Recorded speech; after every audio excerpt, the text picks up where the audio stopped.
भारत के पूर्वी हिमालय की गोद में एक अद्भुत और खूबसूरत राज्य बसा है जिसे देश का सबसे छोटा राज्य कहा जाता है, लेकिन इसकी गोद में भारत की सबसे ऊंची और भव्य चोटियां समाई हुई हैं। यहाँ की झीलें आसमान से भी ज्यादा नीली दिखाई देती हैं। पहाड़ ऐसे प्रतीत होते हैं जैसे आकाश को छूने की कोशिश कर रहे हों, और झरने इतनी ऊंचाई से गिरते हैं मानो स्वर्ग से उतर रहे हों। घाटियां बर्फ की सफेद चादर से ढकी रहती हैं और खेत हरे भरे पौधों से सजे हुए दिखाई देते हैं। सच में यह जगह भारत की सबसे सुंदर स्थलों में से एक है। यह है सिक्किम।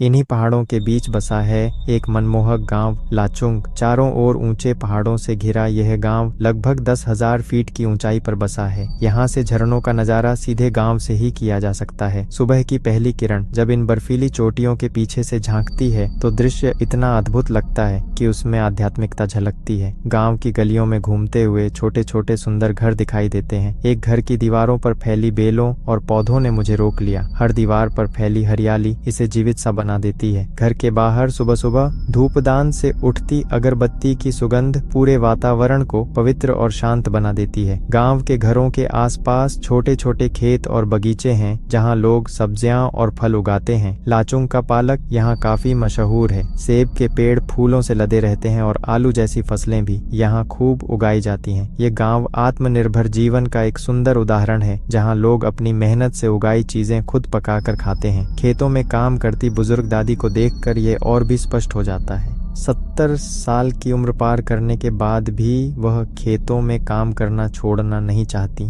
जब उनसे पूछा कि क्यों इतना काम करती हैं, तो मुस्कुराते हुए कहती हैं कि बिना काम के चैन नहीं मिलता। लाचुंग शब्द का अर्थ है छोटा दर्रा, और सचमुच यह गांव हिमालय की गहराइयों में जाने का द्वार है। यहाँ से आगे बढ़ते ही खुलता है एक अद्भुत नजारा, युमथांग घाटी। चारों तरफ सफेद झंडे हवा में लहराते हैं मानो पूरी घाटी प्रार्थना में डूबी हो। इन झंडों के पीछे बर्फ से ढकी चोटियां आसमान से बातें करती हैं और बीच में बहती नीली नदी इस दृश्य को और भी दिव्य बना देती है। यहाँ के सफेद झंडे तब लगाए जाते हैं जब परिवार में कोई व्यक्ति दुनिया छोड़ देता है। माना जाता है कि हवा के झोंके इन झंडों से होकर जब गुजरते हैं तो वह शांति और सकारात्मकता फैलाते हैं। युमथांग घाटी से आगे सड़क हमें ले जाती है 0 पॉइंट तक। यह वही जगह है जहां सड़क समाप्त हो जाती है और इसके आगे सिर्फ सेना के कैंप और बंकर हैं। लगभग 15,000 फीट की ऊंचाई पर बसा यह स्थान साल के अधिकतर समय बर्फ से ढका रहता है। यहीं से पिघलते ग्लेशियर का पानी नीचे बहकर लाचुंग नदी का रूप लेता है। नीले रंग की जमी बर्फ की परतें देखकर साफ पता चलता है कि यह बर्फ कितनी पुरानी है।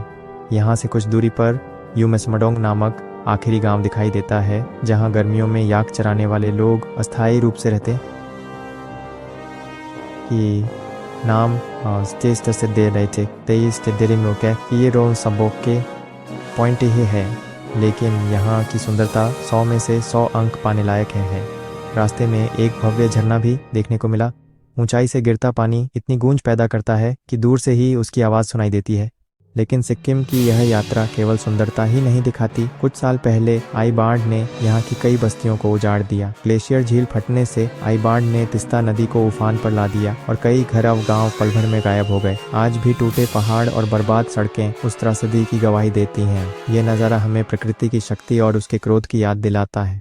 लाचुंग के बाद आता है लाचेन गांव। 9,000 फीट की ऊंचाई पर बसा यह गांव गर्मियों में भी 0 से नीचे तापमान झेलता है। गांव के ऊपर से जब सूरज की सुनहरी किरणें बर्फीले पहाड़ों को छूती हैं तो दृश्य स्वप्न जैसा लगता है। लाचेन का अर्थ है बड़ा दर्रा, और यह सचमुच ऊंचे पर्वतों की ओर जाने का रास्ता खोलता है। यहाँ के घर लकड़ी, मिट्टी और पक्के निर्माण का मिश्रण है, लेकिन सबसे खूबसूरत घर लकड़ी से बने होते हैं। एक 80 साल पुराने मिट्टी के घर को देखकर यहाँ की परंपरा और जीवन शैली को महसूस किया जा सकता है। गांव की गलियों में चलते हुए एक घर में पारंपरिक नाश्ता, खाबजे और गर्म चाय का स्वाद मिला। यह आतिथ्य यहाँ की सबसे बड़ी पहचान है। लाचेन का सबसे शांत स्थल है यहाँ का मठ। रंगीन दीवारों और दियों से सजे इस स्थान पर हर कोना सकारात्मकता से भरा हुआ है।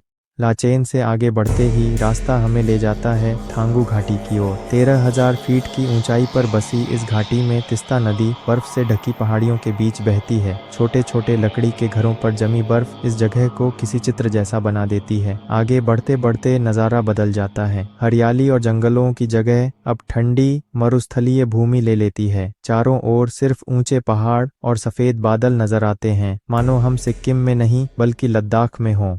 और फिर आता है इस यात्रा का सबसे ऊंचा और सबसे खास पड़ाव, गुरुडोंगमार झील। 17,800 फीट की ऊंचाई पर बसी यह झील भारत की सबसे ऊंची झीलों में से एक है। चारों ओर बर्फ से ढके पहाड़ और बीच में फैली नीली झील, जिसके किनारे पर इतनी शांति है कि अपनी सांसों की आवाज तक सुनाई देती है। ऑक्सीजन की कमी के कारण यहाँ सांस लेना कठिन हो जाता है, लेकिन झील की सुंदरता सब कुछ भुला देती है। कहा जाता है कि इस झील का एक हिस्सा कभी जमता नहीं, चाहे ठंड कितनी भी क्यों न पड़े। मान्यता है कि यहाँ बौद्ध गुरु पद्मसंभव ने आशीर्वाद दिया था, इसलिए इसे पवित्र झील माना जाता है। ऐसी जगहें इंसान को भीतर से बदल देती हैं। जहाँ शहरों में भागदौड़ और शोर शराबे के बीच धैर्य खो जाता है, वहीं इन पहाड़ों और झीलों के बीच समय धीमा पड़ जाता है। यही धीमी गति हमें सिखाती है कि हमेशा परिस्थिति बदलने की जरूरत नहीं होती, कई बार हमें बस अपना कदम धीमा करना होता है।